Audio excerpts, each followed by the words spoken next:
Welcome to the Untold CEO. I'm your host, Zaylan Clover. Today we are filming the Untold CEO podcast at a very special location, the ICA University of Applied Science. Huge thanks to ICA University.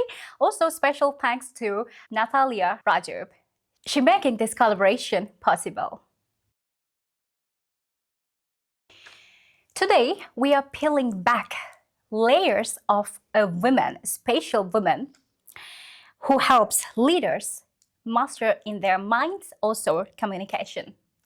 She is NLP coach, life coach, also specialized in communication.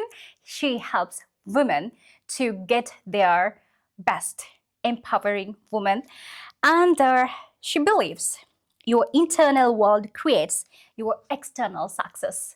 Please welcome Eva Dilbar. Oh, hi. everyone. Oh, hello. Thank you for such a nice introduction. You're welcome always. And I have to thank you for accepting my invitation without any hesitation. It's an honor to me. Well, it was really nice. I got your message and I was like, yeah, that's nice. You're filming in Latvia and Yeah. we're going to have this conversation. I was like, straight away, why not? I was super exciting to have you. And she's be okay or not. Finally, you're okay. I am okay. Yes, I'm healthy. I'm good. You know, this winter is not helping for my health, but I'm healthy. I'm good. I'm here. I'm glad to hear that. Also, I'm not much healthy with this winter, but I love this winter. Exactly. It's beautiful. So every founder, let's start now. Yeah, let's sure. start. Yeah. Every founder and also CEO, entrepreneur, they have some start point. So I would like to start from that. Where were you born and grow up? Yeah, well, it started a long time ago when my mom and dad met. So it is still Latvia, Jūrmala. I don't know, do you know the city? It's by the sea, the beach city. I know, Jūrmala. Yes, exactly. So that's my hometown, my city, my love and everything. It's that's my city. I live now in Riga, but Jūrmala has my heart, and my parents still live in Jūrmala. So started in Jūrmala.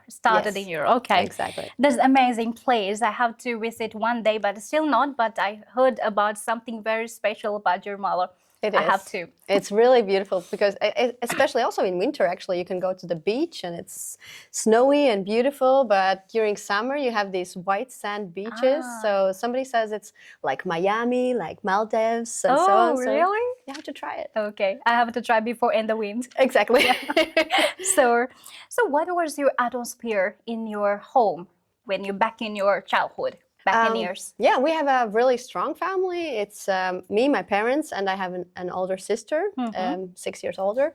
So, and we have a really strong family, I would say. Of course, with all its, we fight, we love each other, we say not so good things to each other, but we help each other. And they're my background. I know that they like strong background. I know that they're gonna be always there when I need them. Also, when I don't need them, they're gonna be there. So, and the atmosphere, we played a lot of games. I have never gone to a kindergarten. My mom was at home with me.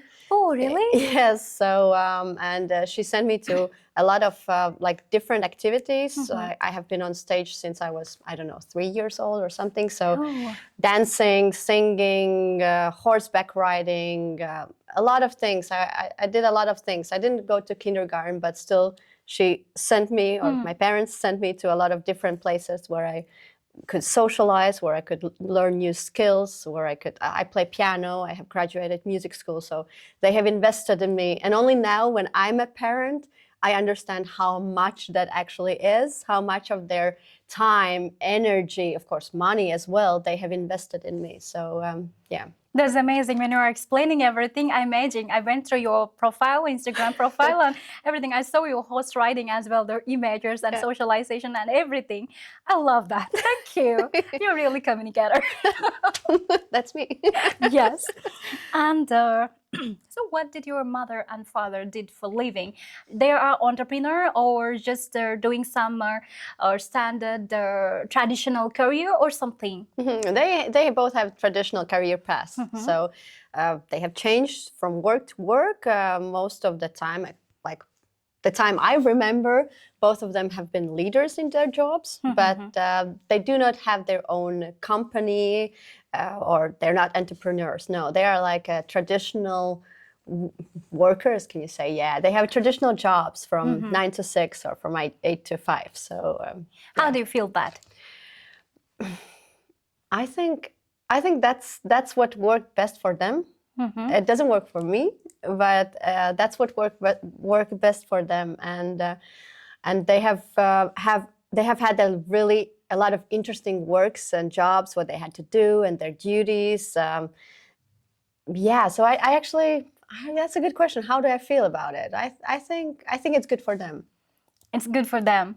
And what about you? And also for me, of course, because they had this job, they could send me to everywhere, and I could live the life I am living also now, and I could get the fundament I got, and I could get the education I got. So, and I do not have memory where I was missing my parents, like that they did work so much that I didn't see them. No, I don't have that kind of memory.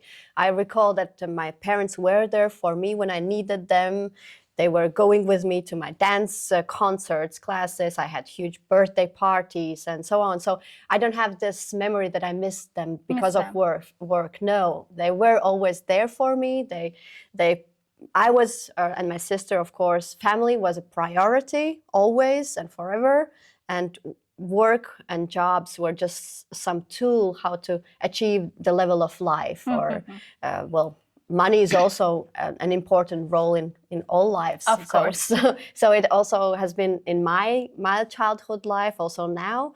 Money can give you a lot of freedom, possibilities. You can travel because of money and so on. So, but it never has been an obstacle in my life to be with my parents or have this family feeling. Never.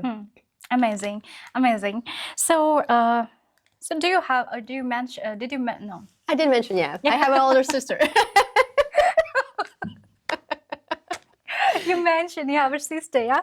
So you are the younger one. I'm the youngest, yeah. Youngest. We are two daughters. Two daughters. You're the middle or younger? Youngest. Okay. So I have a sister. She's 6 years older than me. So how did you, being a youngest child in your family, and lead you to who you are today, right now?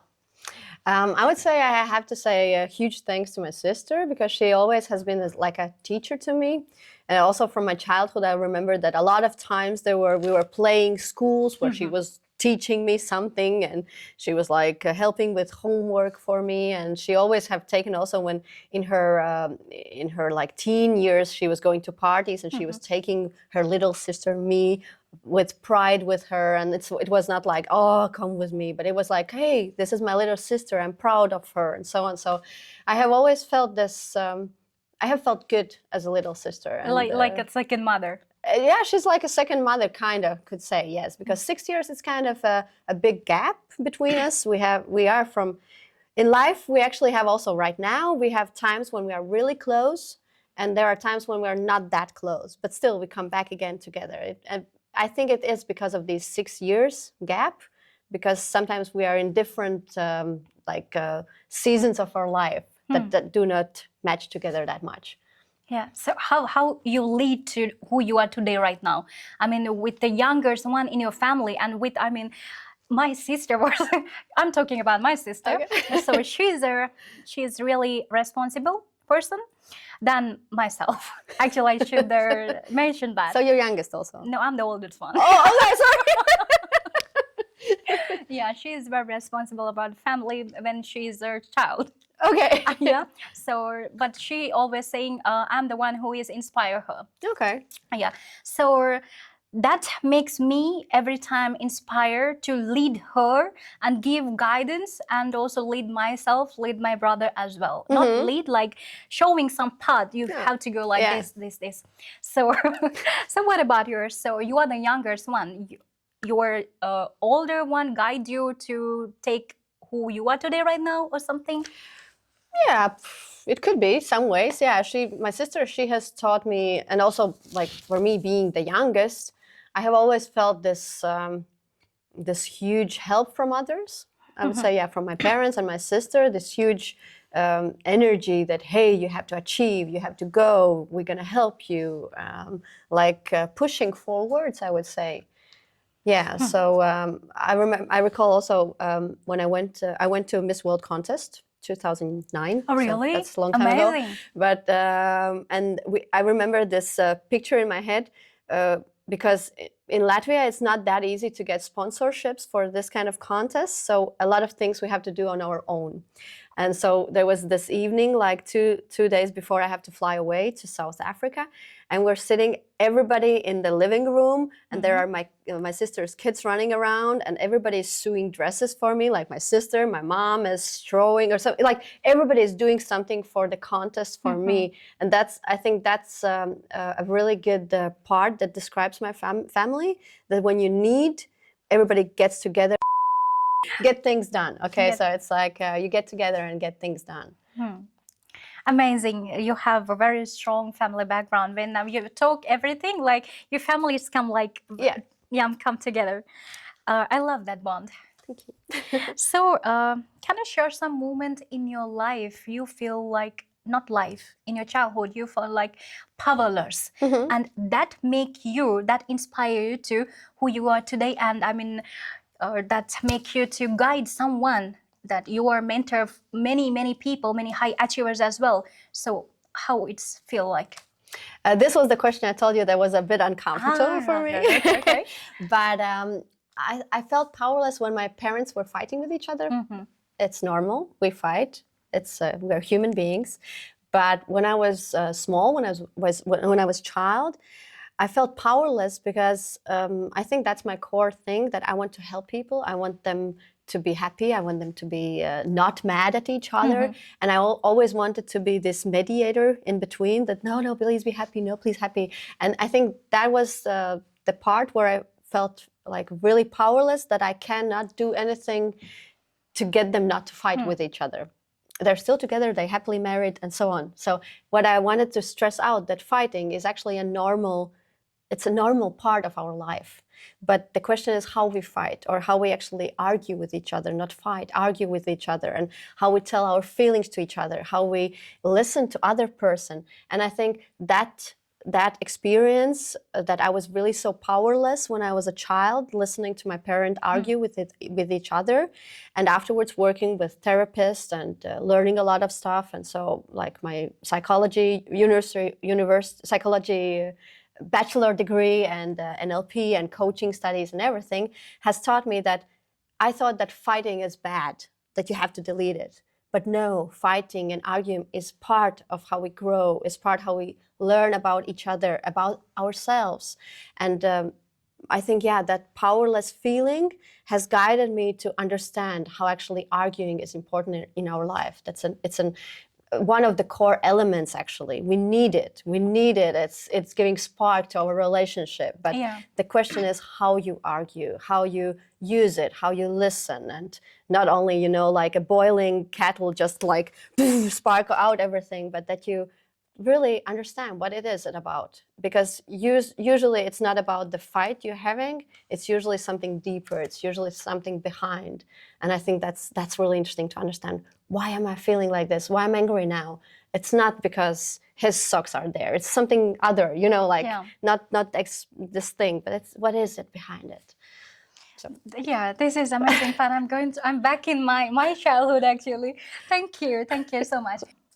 When you're talking about your childhood experience, so I'm back in my times. So when I was a child, I remember when my parents argue, I was hiding, I was crying, and after that, when they ask from us, my sister and me, are we really need to be together?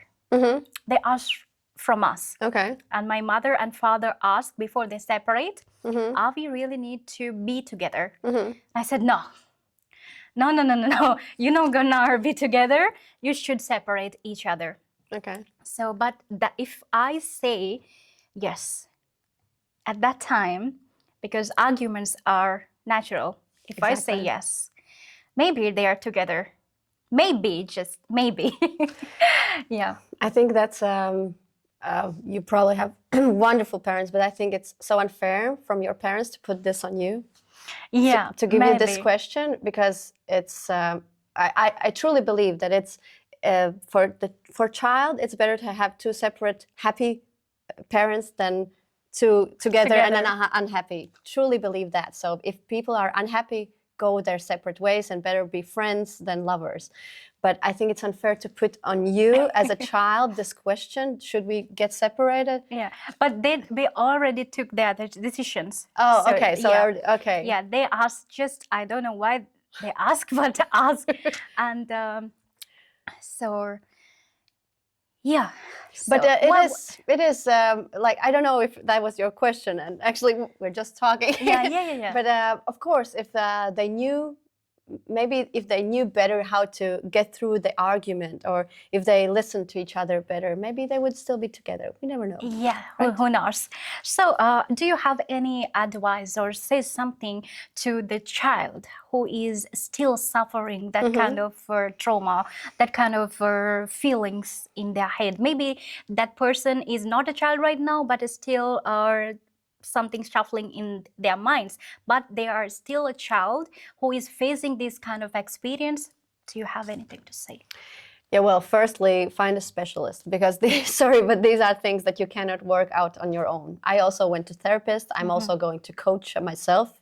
I'm a coach, but I'm going to coach and also to therapist. And these are things so deep in us that we can know a lot of things. We can know techniques. We can know, all the theory in the world, but you're not going to ask these questions to yourself like truly deeply. You need someone to help you with it.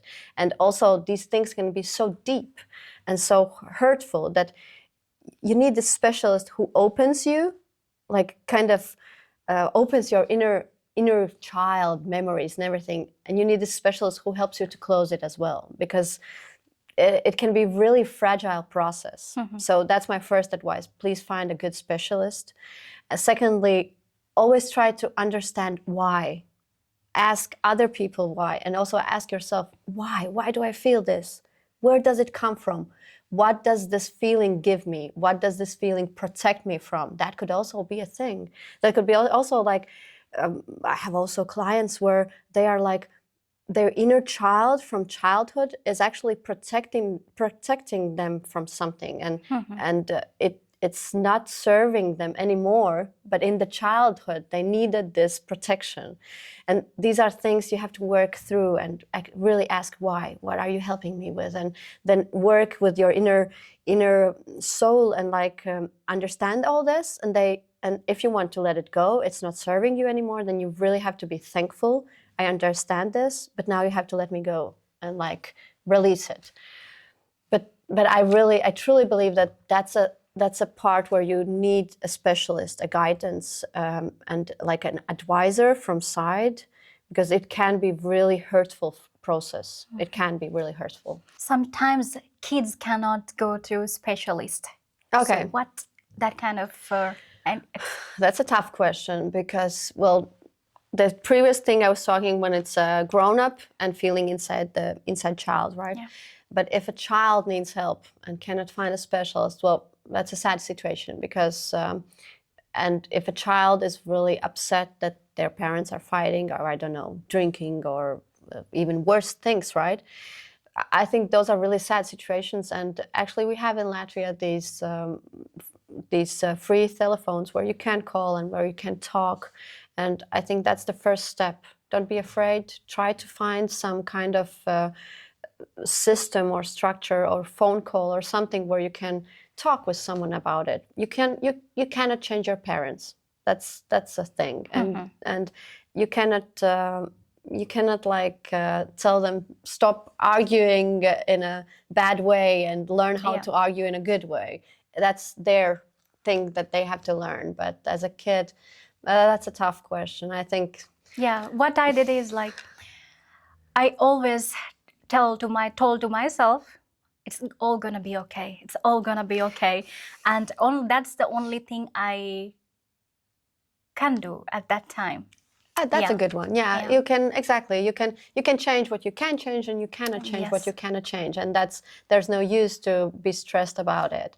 But I think it's for a child, you just I think that's a too deep question. I would say. Of course. So let's get to another question. Then let's move that question. Let's keep that. Hold that. So, Ivar, looking back in your teenage years, what is the one turning point memory? A moment where something happened that completely changed yourself or your future?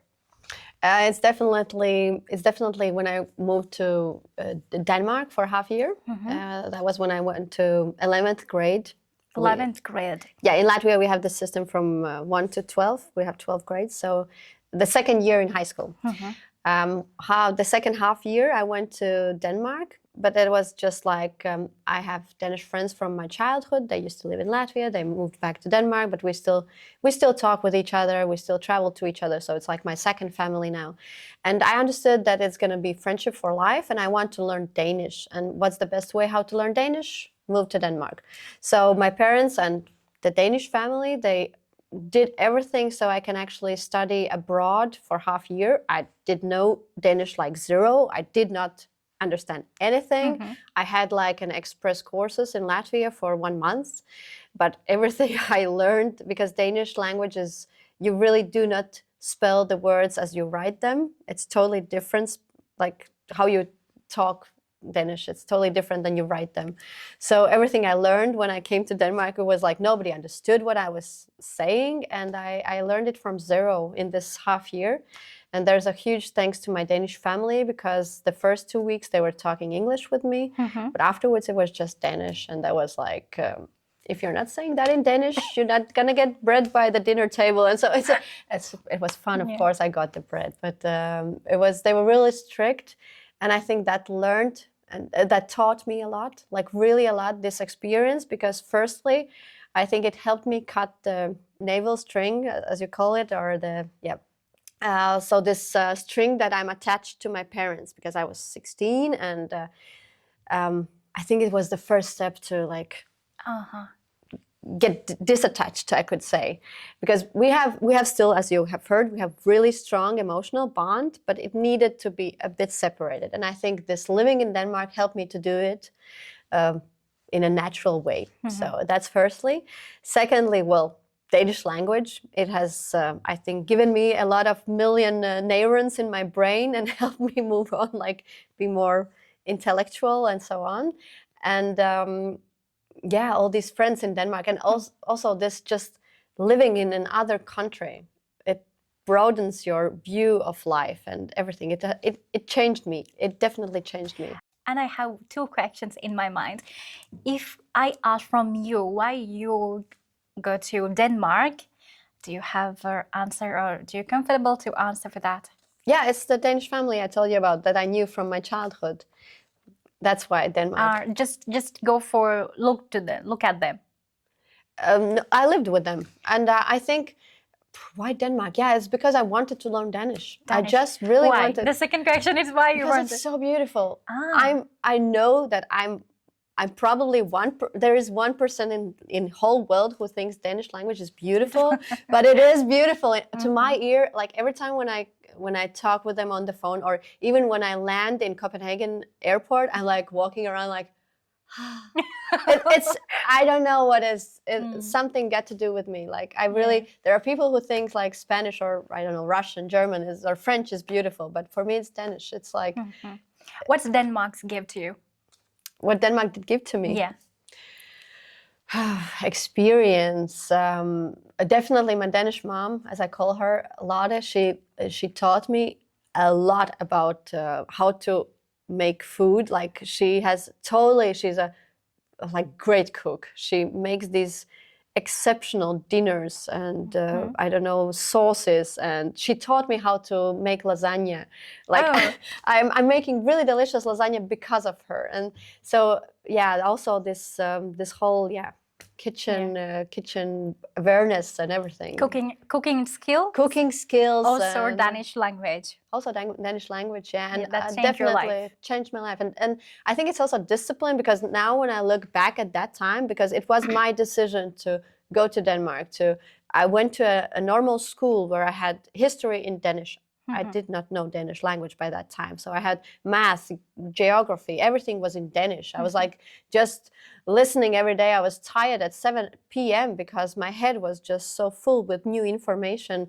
And if I look now back to that era, I'm like, respect to you, because now, no, I would never do that. It's like, that's too tough. Come on, why do I have to go to a different part of world without my family, only to my friends, go to school where I don't understand anything, where, like, why?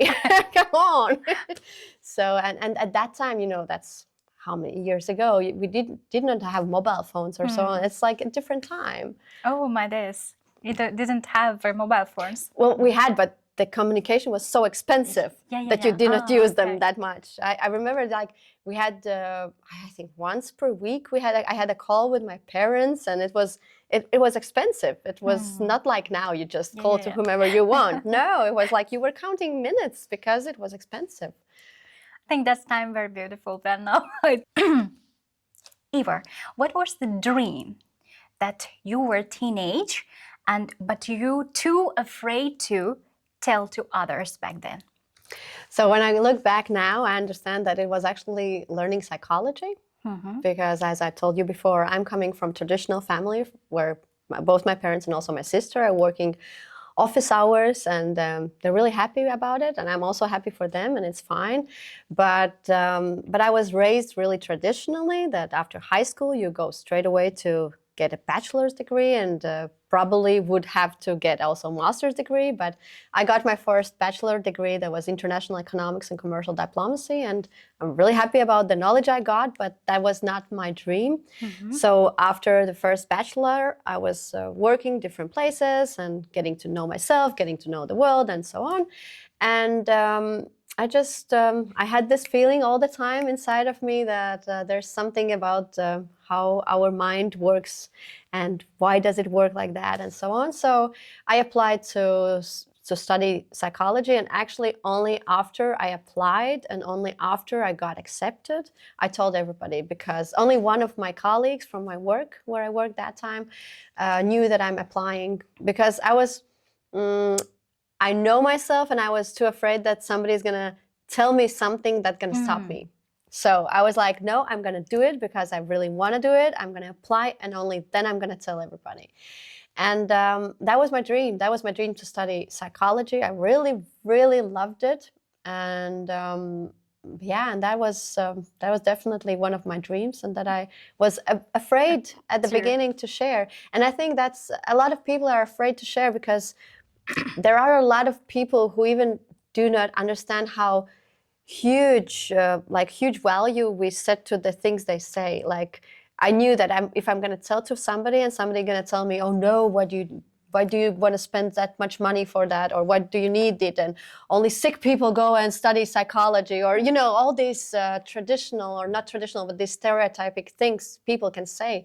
And I knew myself that if somebody gonna say that to me, I'm gonna catch that phrase, and I'm gonna hold to it, and I'm not gonna do it because I'm gonna be, oh, what that people gonna think about me, or so on and so on. So I applied, and only then I told to everybody, and then I got the comments, but I have applied, so I don't care. Okay, I better talk about that. I'm getting back in my time. Also, recently I got some advice from Benedict's, his Yaroslav's Benedict's, one of guests. Today, 4 p.m. we live with that episode. He told me in that interview, don't listen to social. They will give some bad effect to your thoughts. Exactly. Most of the time. And and you also told the same things. So when I was a kid, not a kid actually, teenage, I tried to always do something unique, different than myself. And the big things, I'm going to big things. And I did my advanced level in biostream. So most of the people, I mean, not people, like my relations told me, are you crazy? Can you do that? Because to do that, you need more facilities. Yeah. Yeah. So, but I did. Exactly. And life, I love that. And also, I didn't success much as I thought, but I got that experience Yeah. and knowledge of the things. Yeah. So after that, when I applied for my university, and it was so expensive for me to go to that university, National School of Business Management in Sri Lanka. It was a private university. So I don't have anyone to support myself. So, but I went. I went there. So some people are saying, are you crazy? How are you going to do that? But if someone asked from me, how did you live that 4 years, my bachelor time, still on, to be honest, I don't know You don't how. know. I don't know how. But you did it. But I completed it. Exactly. Yeah, I with a secondary upper class. So I'm really, really Congrats. happy. Yeah. So don't listen to social. Exactly. And I think you have to surround people that, like, people around us affects us. And that is like that. Yes. And so I think we need to surround people who helps us, who inspires us, and who believes in us. And you know, good that you did not stop yourself and you really like went after your aim. But there are a lot of people who would hear these things from other people and would say, oh yeah, really, why should I do that? And why should I spend my money? And would not have done that. Yes. Yes, of course. So you answered my one of question earlier. So my question is, you're fluent in Latvian, Danish, also or English. So what was the inspiration to do that, to learn them?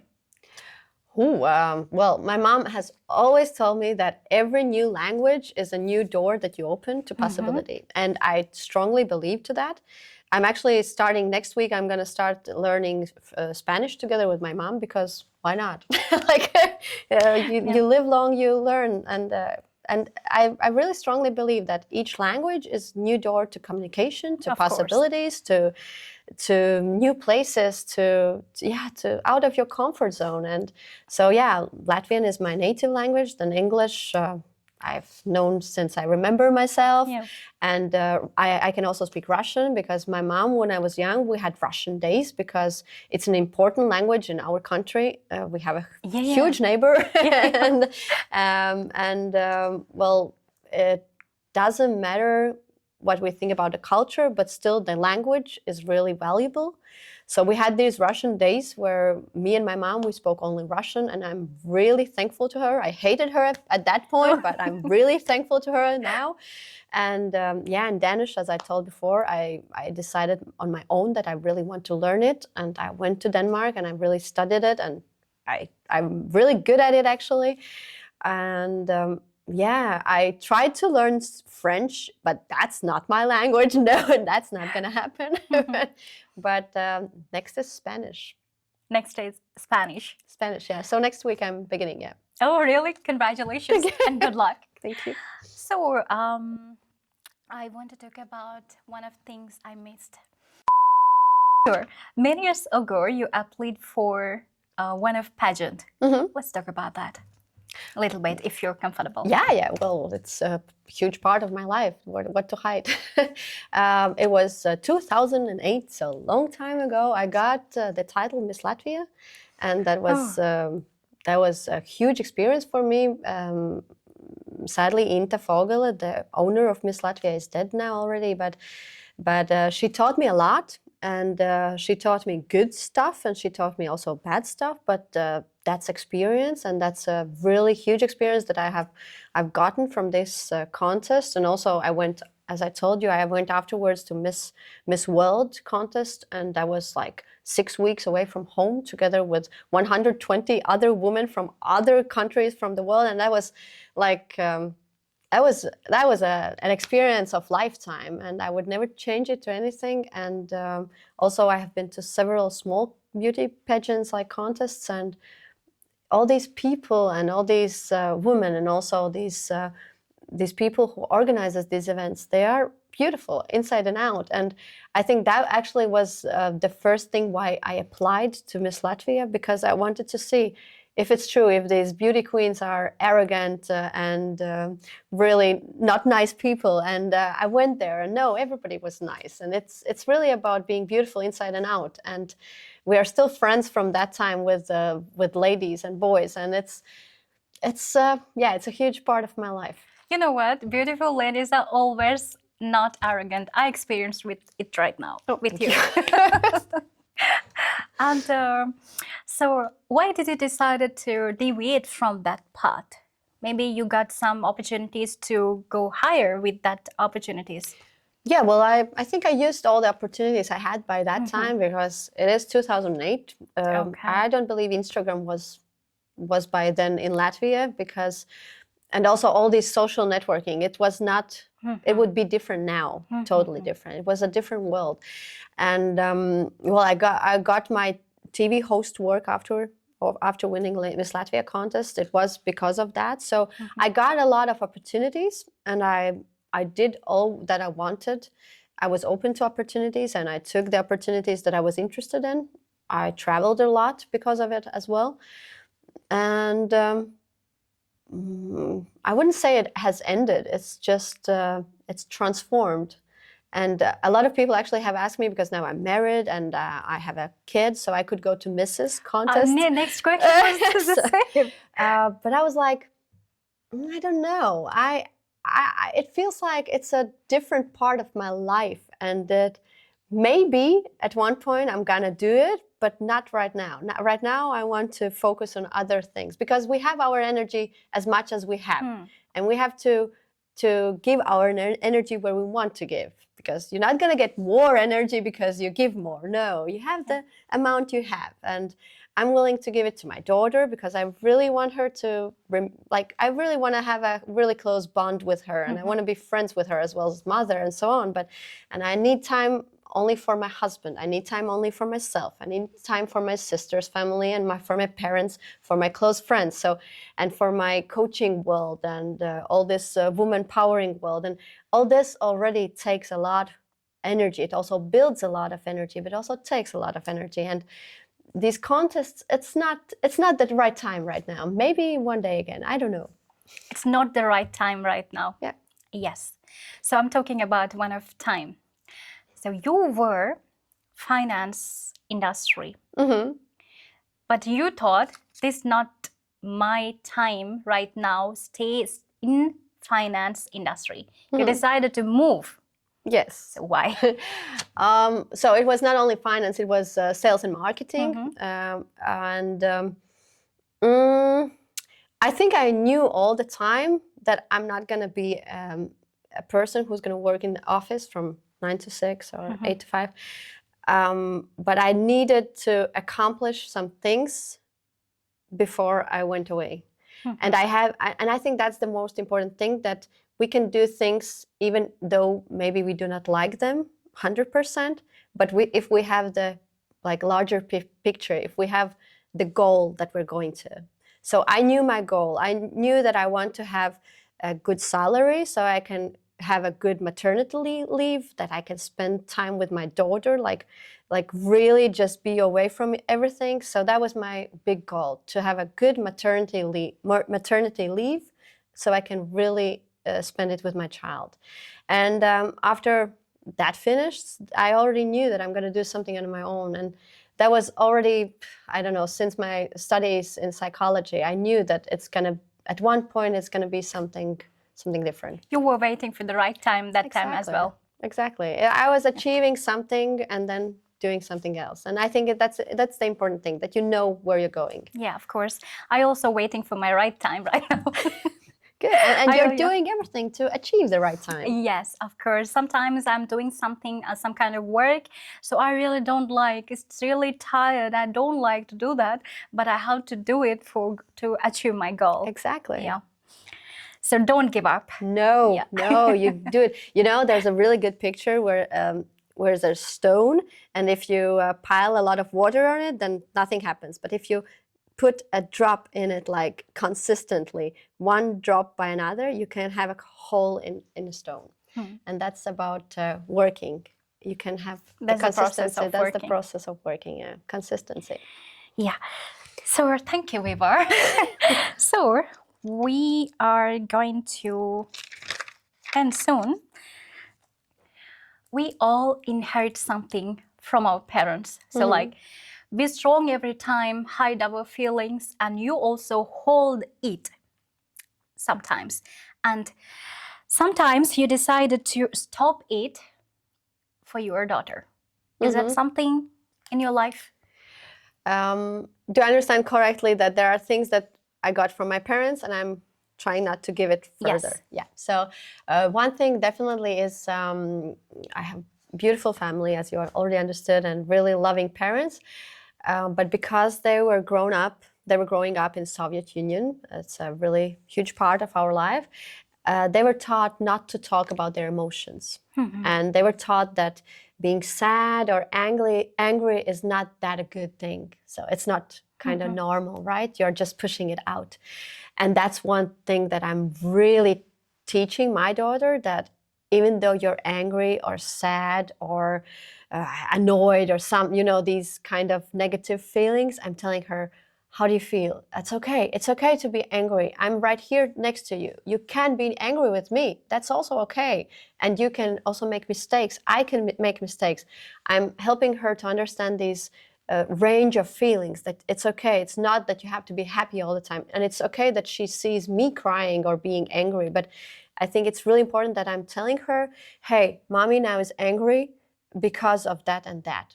And I'm explaining her my feelings. I'm talking about them. And this emotional intelligence, I think it's so important, because a lot of grown-ups, they cannot tell their feelings. They're like just, oh, I'm angry and go away, like, and that's it. And and when you're asking like, but why you're angry? Why do you feel it? Or where in the body do you feel it? Or how does it make you? What does it make you do? Or where does it come from, this feeling? And when you go deeper, people cannot talk about it. And it's already huge that they can name the feeling, but usually it's just happy, good, bad. That's it. And I think that's what I'm trying to teach to my daughter, have this range of feelings and emotions, that it's okay. It's okay to be angry, but tell me why. What is making you angry? And you need time alone. That's okay. You can be alone, but you know that I'm here every time you need it. I'm nearby. You want a hug, you come. I can hug you even if you're angry. Or, if you don't want a hug, that's also okay. And everything, I'm just trying to give her this feeling that the range of emotions, that's okay. And also nice to be happy. Yeah. So that's a good advice to my life as well, Weaver. Thank you so much. You're welcome. Thank you. Appreciate it. So every time most of the time I try to hide my feeling because of that person will get hurt. Yeah. So that's good advice. Thank you. You're welcome. But I think that's the thing, that actually if you explain your feelings to the other person as well, they're gonna understand, or at least try to understand. Yes. And most of the time, at least in my experience, when I talk about my emotions, the other person even didn't have an idea that I'm feeling like that.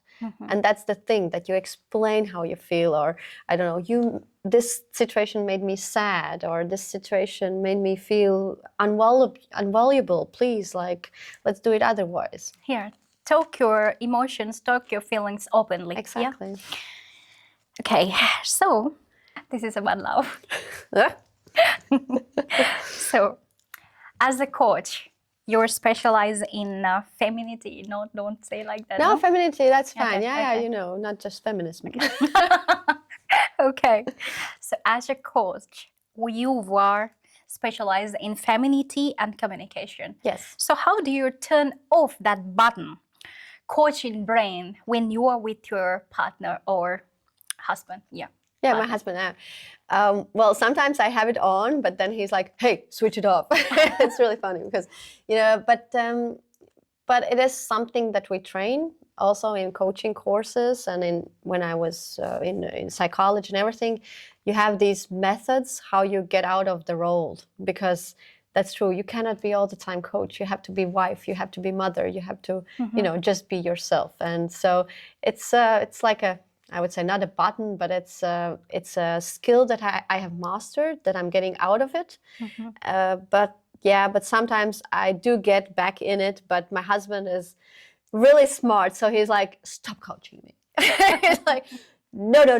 I know what you're doing. I'm like, okay. I tried. But yeah, so it's a skill I have practiced. Yeah. Okay, so partner, your husband also help every time to switch off that coaching Yeah, he's mode. helping. He's like, no. So what is true love to you? What is true love? I think it's a feeling. I think it's safety. I think it's, this feeling when you just, oh, this is home. This is where I belong. And that is love. And I would say that for me, love is not only romantic love. I really love my daughter. That's a different love, totally different. I really love my parents, my sister, and I also love my friends, because I have some really close friends that are like family. I would say this is my chosen family, and it is love. It's just different love. So I would say love is a feeling that I'm safe. I can be myself, and I can be hurt, but that's normal, as we talked already. Yeah. I can be vulnerable. I can be angry. I can be sad. I can be silly. I can be, something weird, but I can be. And I think this feeling that I can be this, what I am at the moment, that's love. I can be the one who really I am. Yeah, exactly. Yeah, And that's I'm a going to true still love. be loved, and I'm going to still be accepted, and I'm still going to be understood, and I'm still going to be needed. Yeah, like that. Amazing. That's called true love. So, how is your definition of true love changing from teenage fantasy? Oh, teenage fantasy, beautiful boys.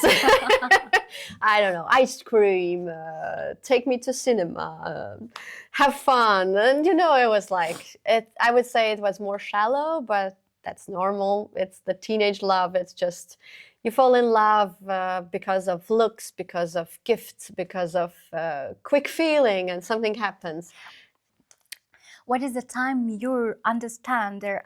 I really need to get out from this fantasy. I really need true love or something. I think that was love.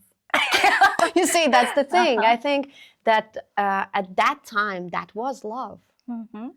And I think that's the beautiness of life, because you live at the moment, and also these teenage loves and everything, that is love. And I think it's, I don't know how it's going to be with my daughter when she's going to fall in love. I'm going to probably be the same mother, like telling her, oh, this is not love, honey. But no, that is love. At the moment you feel these emotions, you feel what you can feel at the moment with the life experience you have had. And of course, now looking back, no, I'm not going to tell it was not love. It was love. All my relationship before, it was love. I was fully into them, and that was love at that life experience I had at the moment. But well, this love with my husband now, that's true love for at this moment, and it's really deep, and it is real true love. But I'm not going to tell that the previous ones were not love. No, it was just a different time and different me, I would say. That's how I was built up to this relationship. That's how you build up.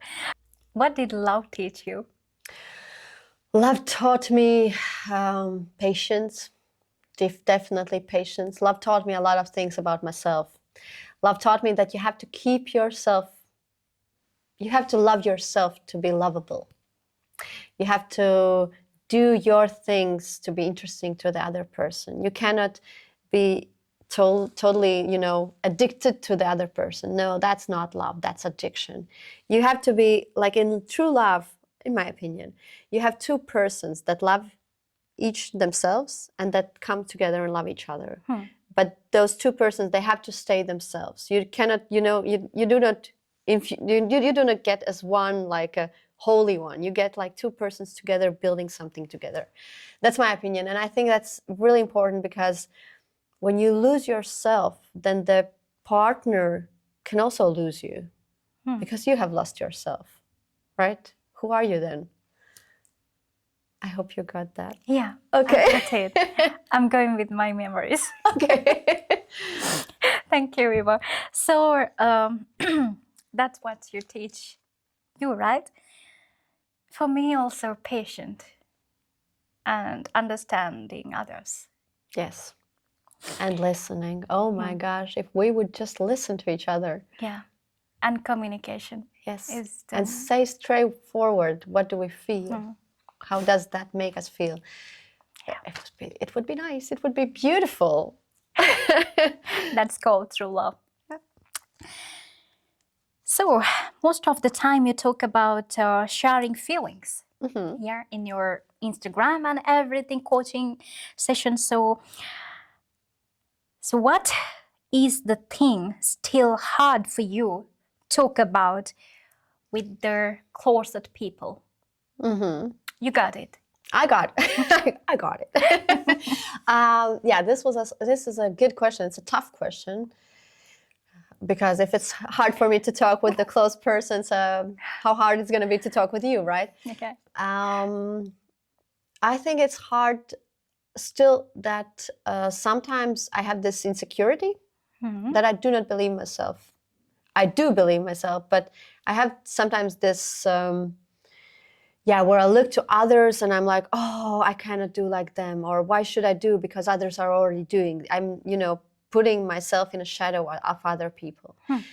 And I think, but I have, as I told you, I have this close friends, like really, really close friends as family, and we can talk about almost anything with them. And I think that's a huge, huge value that I have in life. And I can talk with them about this as well. So yeah, the inner insecurity, I would say that's, I actually had a coaching session today, and that's what we talked about. Oh, really? Yeah, so I think that's also helping me talk with you about this today, because I just had a session, so. You warm up with their experience. I warmed up. Yeah. So, we are going to end with, I have one left correction. Okay. So, Eva, when you look back at your hardest moment, who was with you? Oh, my family, definitely. That's, as you already understood, I have a really close family. Well, my husband now already, we are 10 years together soon. So he has been with me through a lot. And then I have these friends from high school and from first bachelor from university. These close friends I already mentioned, they are like family, and they have been through a lot with me. Like, well, everybody has had a heart broken and so on. And I clearly remember when I moved back from Denmark and my heart was broken. A couple of these close friends, they came. I was living together with my parents back then again. And they came to me. It was dark outside, and they were like, no, come on, we have to do something with these emotions you're going through. And we went to the sea and we just screamed them out.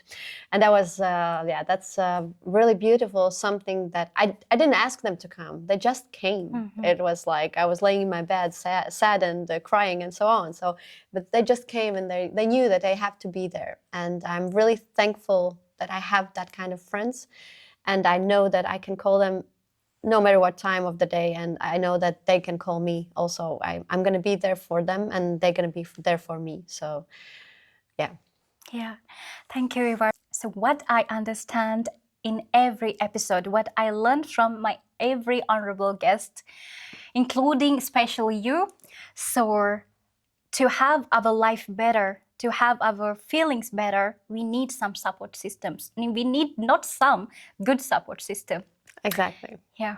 The people around us, they need to believe in you. They need to give you strength. They need to give you energy, and then you can grow together, actually. That's really important. That's how life works. Thank you so much, Eva. This is our end, not end, to be continued in Stephen Bartlett episode. Exactly. Yeah. We meet there. We meet there. Thank you for having me. It's an honor to me, and also the Untold CEO podcast every time open to you. Thank you so much again to accepting my invitation and to be my honorable guest. Thank you. And I wish you all the best. I hope you achieve what you are going for. Thank you. Thank you so much. My dear listeners, thank you for listening us. This was Eva Dilber. I am Zaylin Clover. This is the Untold CEO. Aiboan.